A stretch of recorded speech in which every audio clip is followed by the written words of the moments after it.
Good evening, everyone, and welcome back to another Supercoach Insider podcast. My name is Swizz here on, what are we now? Monday night. It's hard to actually keep track of what day of the week it is. The Aussies have just wrapped up the MCG test, the Boxing Day test on day 5 against India. Absolutely brilliant match. I'm sure a lot of us fans of the BBL were tuned in watching that. So it'll be very interesting to see what happens going into Sydney now. But yeah, one of the most exciting tests I've seen. I was there on Boxing Day. Absolutely fantastic start. That was one of the best first sessions of cricket I've ever seen. But we move on because it is a BBL night and it is the start of round 4. But before I jump into that, as always, check us out on all our social media platforms, in particular YouTube, Spotify. Get into contact with us via X, Supercoach Insider 100 or Swizz26 for me. Merry Christmas to everybody. Hope you all enjoyed the day. Hopefully it was less drama than myself. Nothing better than power going out to start your Christmas morning, but got there in the end. Hopefully you got some good gifts. I'm setting up my new podcast chair, as you can kind of see behind me. So huge thank you to the wife and her family for that. In regards to Supercoach round 3, was pretty happy with that. 1,105 moved me up to 401 overall. The only issue was my vice captain and captain. I was looking at going to Keel, ended up going Edwards. Obviously, we know what happened with Edwards in that injury, which was very frustrating. So had the captaincy on Spencer Johnson, did get some kind of news that he potentially could miss the second game, depending on how they want. He gets through. Obviously, he did play, but didn't perform that well. But his first game was, absolutely fantastic. Absolutely destroyed the Scorchers, even if the Scorchers did do a bit of a number on them. So it was hard to watch. In a way, it was good as an owner, but hard to watch as somebody who should have had the captaincy on him with a 148. But so still happy there as an owner. But then went Renshaw. Renshaw was looking good for a while until he held out. And then the second game, have no idea what he was trying to do there. So still 77 for my captain, not disastrous. But when you've got scores on like Johnson 163, Philippi went 198, Dorsch's 148, what could have been. And I think if I went either Johnson or Philippi, I would have been inside the top 100. So that close, but that far. So at least I'm tracking the right way compared to after round 1 where I ranked like 25,000 or something ridiculous anyway. So yeah, we are tracking in the right direction, which is good for me. And talking to a few of the community today, it seems like we do have a few people out there inside that top 500, including some inside the top 100. So well done to those people. And hopefully you're set up or you're ready to go for a massive round 4. All kicks off, as we know, the Thunder versus Renegades. Be interesting to see what those final lineups are. I'm not as worried about that as I am more about the strikers lineup. So this is what I've got at the moment. So my trades this week, if I go up to undo changes so everybody can see there, the 3 trades. So Tom Curran's got to go. He's going to be injured for 5 weeks and he's probably going to be leaving us then anyway. So no surprise there. Edwards with that injury is just unfortunate. It was looking like he's going to have a ripping season. And Akil Hussain was very disappointing. Absolutely got treated with no respect at all from Duckett. What he did, 6 fours in a row against him. So if you're a Ben Duckett owner, congratulations, because he was on absolute fire. Still got a 63 out of Hussain, so it wasn't completely disastrous, but he can go. Will Sutherland comes back in, not making that mistake twice in the season. So in you come Will. He'll get the VC slap straight onto him. Tommy Rogers there.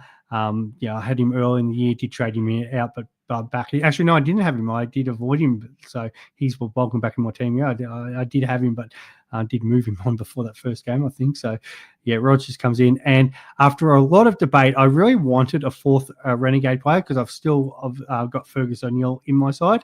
But I just not in love with a lot of the other players. Bethel and Seinfeld were the 2 that I did want, but they will be leaving soon. So just worried about sort of picking players there who I'm going to have to potentially trade out in a game's time. If I knew they were going to sort of stay for the rest of the year, and I could have those Gates players up against the Stars, I probably would be more inclined to go there. I was looking at Fraser McGurk. Him and Brown are going to have a big game at some point, probably up against the Stars, but I'm going to go probably the more safe route and go the wicketkeeper from England, Ollie Pope. the Strikers do have a couple good batting decks that they should be playing on this weekend. Saying that it's well, not this weekend, but this week in Supercoach. Saying that they probably end up being absolute disastrous ones, but nothing can be as disastrous as the other day at Marvel. Hopefully, they've got that together. So the game at Adelaide Oval should be a ripper, and hopefully at Marvel that they've got that pitch right. So when they have a bat the second time, probably the curator's got it right. Hasn't been any, I don't think, any concerts this week, any, uni breakups or graduations or stuff that they held. I think that was RMIT. So yeah, they should have had plenty of time to get that pitch right this time round. So yeah, that is how is my team looking. So Harper's on the bench there, Philippi on field. I've got quite a few doubles. So Overton, Sutherland, Pope, Scott, and then depending on these teams, as we're just waiting for them to be announced, Baisley's there as a loophole with Doran. Renshaw's on field there for now. Stoinis has got the emergency on him. Then Short with the captaincy for now, but Doran obviously will come on if I need a loophole player. And then we've got another double, Rogers, O'Neill and Thornton with Johnson and Dorsius. So of my 12 there, Dorsius, Johnson, Renshaw and Philippi are the only non-double players. So we'll see how that plays out. Thank you for the guys jumping on. Thomas Jack, get your question straight away here. Is Edwards out for a while? Thought he could have played last night, but they didn't. Well, I think I'm not too sure if he's been named still in that extended squad, but he's meant to be out injured. But it was only a side strain, so potentially they could play him. But then, it's one of those things that they only play him as a bat and don't risk him with the ball. It's a bit like Mitch Marsh in that last test. So he obviously was bowling this test, but the previous test only played as a batsman. And we did see with Sutherland, he did have that hiccup in the preseason, did miss a few weeks, but came back, was ready for round one. So it's more, I don't kind of just want to pick Edwards just as a batsman. If I've got to trade someone, it's probably going to easier to move him. So it's always hard because we're in this situation now, and we've got Thunder and Renegades, but we kind of don't know what's going to happen for that match, which is on New Year's Day. The other thing with the Sixers game, of all the games for weather-wise, they all look good except for the Hurricanes versus Sixers. Potential, I still think they get on, but could have some rain-interrupted game, which if it was 15 overs, 12 overs, whatever, Edwards would definitely not bowl then. So I just think it's easier to move him on. Unless there's other issues that you've got to fix in your team, and that obviously makes sense. Sam, is it too early to bring in a loop from the Stars considering their fixtures are predominantly later on the week from now on? It's not, especially if it means you've got a situation where that 39K play, because if you're going to be bringing in a non-playing loop, it's going to be the cheapest possible. So you're going to bring a 39K, maybe in the potentially later in the year they get to go, especially now that the Stars are completely out of contention as well. So that could come in handy for you. And if that 39K helps you get to a better player, then for sure, why not? Because you're trying to maximize the points that you have on field. So you don't really want to completely have your whole bench sucking. You need to have some players on there that can come on and even if they're scoring a low score, just be there as cover. But your perfect world would be if you've got a going forward a batter. So let's just call him B7. So your B7's a non-playing player and your B6 is playing. So then you can loophole, and especially if the Stars are going to play later in the week. That's why I started with Doran, because the Hurricanes, a lot of their games are middle of the week or later. So he's been an easy one to loophole. So yeah, I don't mind that from the Stars perspective. In regards to players from the Stars, in who are who potentially could get a game, what do we got here? Lowest price. You can't, in a perfect world, you'd love a batter and bowler. They have shown that they want to play sort of Campbell Callaway anyway, so you might get some games out of him later on. But he's obviously not a dual position player, but at 53K. But of your 39K, you only got Blake McDonald or Austin Alzark. I wonder if there's someone better from another team that you could get on, because the big thing is there's a couple of T20 competitions starting soon, one in South Africa and you're going to see some players leaving. So there's going to be some opportunities for players who haven't had an opportunity yet. So in regards to the 39,000 players, as I'm just kind of looking through who hasn't had a go here, maybe Harry Dixon, just a bat from the Renegades, could get a Will Salzman is potentially one, but the Thunder are playing quite well. So we kind of want somebody who's not actually. Callum Stowe's been around the group. He actually looked really good in their preseason game. So that is one. We know Lockie Shaw's been playing for the Sixers. He's still at 39K. Anybody else that's actually interesting there? Probably not. If you needed just a straight bowler, I don't mind Callum Stowe. I know it's for the Renegades, but that's it. Or get Will Salzman, just because he's the batter bowler. They're probably your two best choices there instead of maybe one of those Stars guys. I'm not just because they're just one position players. It's not really, appealing. Ingo, hey, Swizz, who would you trade in, Scott or Zampa? I think you got to go Zampa. Like, I like what Scott offers. Just waiting to see again those final teams, and you guys are usually better at seeing these live updated. Now Renegades have chosen the field, so here we go. The final 11s are in. So Renegades, Fraser McGurk, Brown, Seinfeld, Bethel, and Evans, obviously all up top. Mackenzie Harvey, Will Sutherland, the captain, Ferg, Tommy Rogers, Zampa, and Richardson. So pretty confirmed there. So that'll probably go Zampa there because we know he's in. And for the Thunder, we've got Warner, the captain, Bancroft opening, Jilks, Ollie Davies, Sam Billings at 5. He's an interesting one because his break-even is really low. I actually might go and do a little bit more detail on him in a moment. We've got Rutherford, Green, Sams, Thomas Andrews, Lockie Ferguson, and Wes Agar in there. So the Renegades have won the bat flip and are opting to field first. So that can be either good or bad. It'll be good for our those who have like Will Sutherland, Ferguson, Neil, Tommy Rogers, Zampa, because they are more likely to get their full overs in. Interesting if you kind of look through that lineup. So Sutherland, O'Neill, Rogers, Zampa, Richardson are the 5 main bowlers. So for those who are looking at Bethel, there's a chance that he could bowl if they don't like what's coming out of the other guys. Some teams have been going the 5x4. But there is a chance that he could bowl, and we do know he's not a bad little bowler in there because Fraser McGurk, Brown, they won't bowl. Evans, Harvey, they won't bowl either. So, there's a part of me that wants to pick Bethel, and I think he could be quite decent this round if he is going to roll the arm over. My only issue is, as I said, he will be leaving for one of those international competitions after this round. So it's kind of a trade-in, trade-out situation where at least if Ollie Pope goes well, I can trade out some of the other strikers players and still hold him to the the end of the season if I want to keep him in that wicketkeeper spot, or at least have move him around the batter spot. So that's kind of what I've been looking at there. Thomas Jack, 3 stars. Maxwell, Stoinis, and Harper out for Sutherland, Bethel, and Wes Agar for me. 8 doubles this week. Yep, that's cool. So I think that's going to be the mark. Minimum 7. In a perfect world, you want sort of the 8-9 situation for now, but 7-8 is fine. I mean, so 7 is fine, but 8-9 is where you kind of want. And then when it comes to the Thunder and Hurricanes, you're probably wanting 6 if you've got an extra 1. So if you're bringing Wes Agar, you've got the potential to have 7, which is fine. I kind of don't want that many from the one team on the 1 week. My kind of max I want is 6 from one team, because as much as usually you probably see 3 or 4 players go well, maybe one of those players goes well again, and then another couple of players. Very hard for sort of 7, 8 players from one team to dominate. So that's kind of my thinking around there. The other one around Sam. So yes, the break even is fantastic. It's and he absolutely was on fire the other day. Just trying to actually get up last week.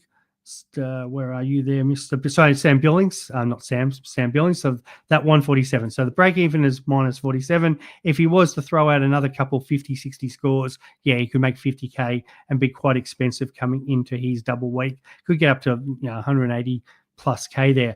The problem is before this, he'd scored a 29 and 35, still all right. But, it's not lighting the house on fire there. And 20 of those points were through runouts. So it's being a wicketkeeper, he does have those other avenues to score, but a lot of it was based on that. The thing we've got to remember is he did play the Stars.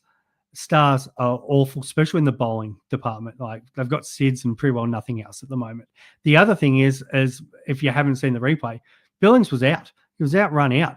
And what do you know? What was he on in like 20 at the time? Like the Stars are in such a low place. They were having a crack at, I think it was Joel Paris, instead of worrying about appealing. And Billings ends up scoring on the night, probably scores like a 40 or something. So it's actually he had 4 catches, so that's probably unheard of. So we would have got 40 there. So he might have got a 60 or a 70 score. So I'm not a huge fan of the Billings pick, just because I think it's a little bit of false economy. Wes Agar did look a bit better, but again, he was bowling to the Stars players, but he will be a big part of that attack. So going through that lineup again through the Thunder from bowlers. So you got Agar, Ferguson, he's a good bowler, Andrews, Sams, Green, Rutherford.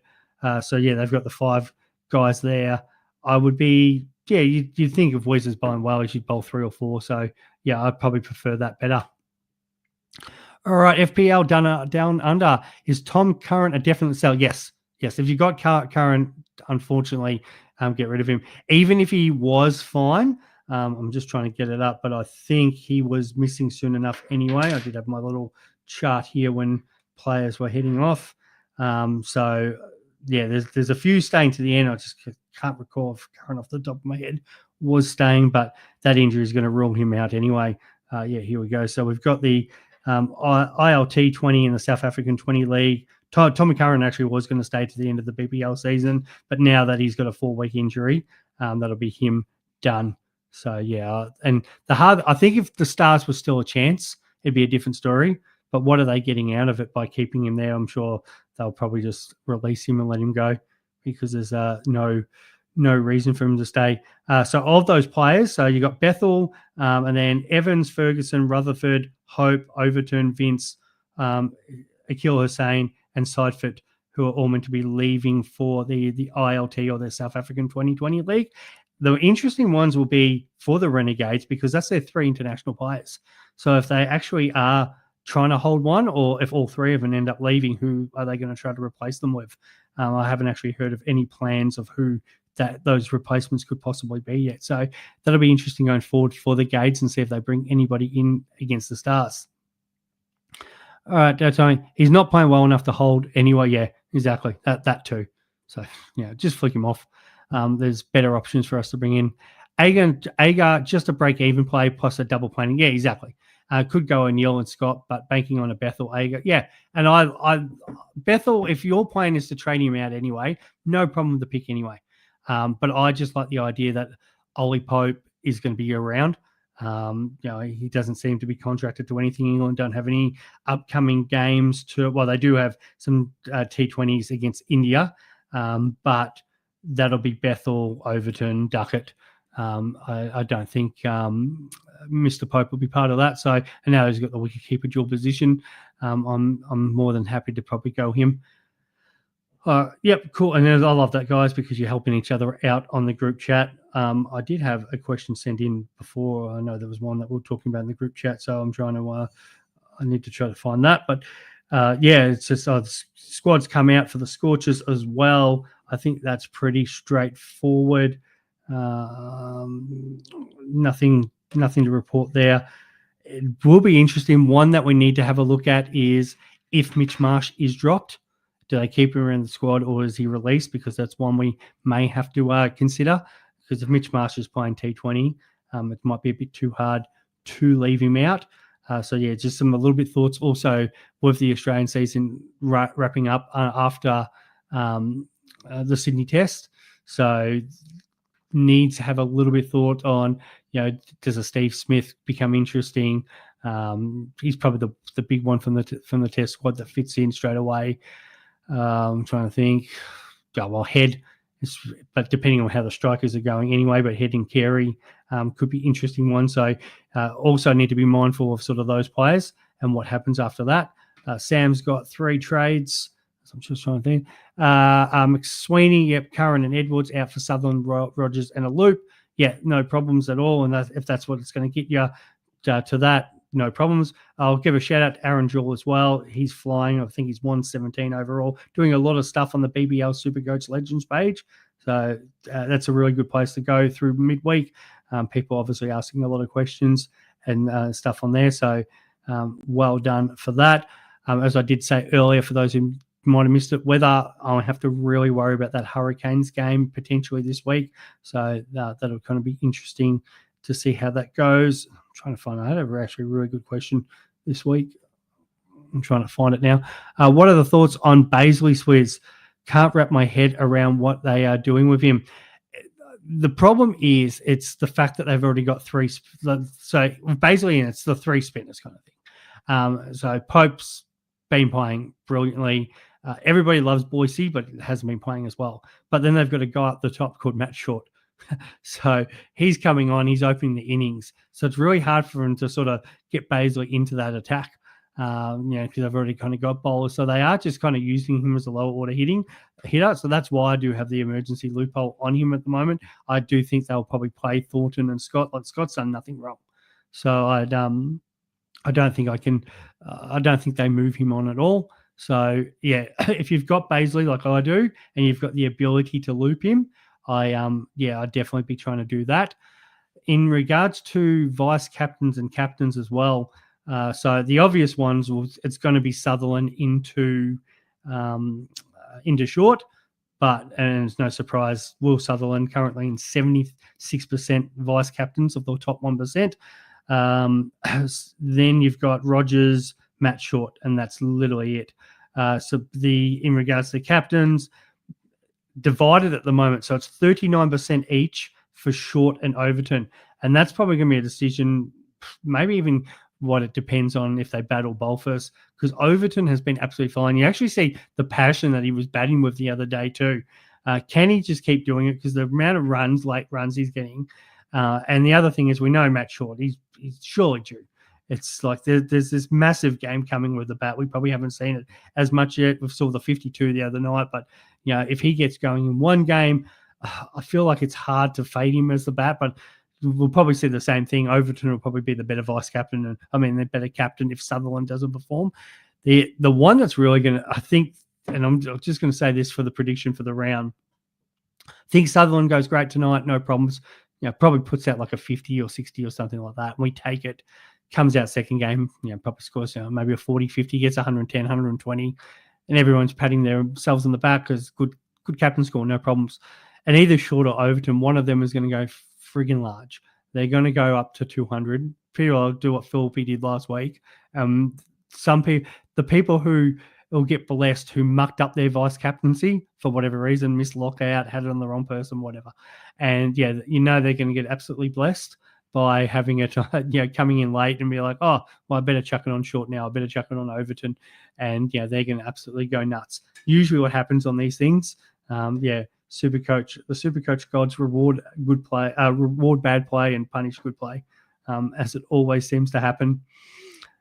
Anything else out there? There was, I really wish I could find, I should have wrote this down, but there was a really good question about something to do with Supercoach, but unfortunately I don't have it. So I might leave it there. If nobody else has got anything, all the best for the round, guys. It's always great tuning in and talking Supercoach. If you haven't already, we have been putting out our content for the AFL season.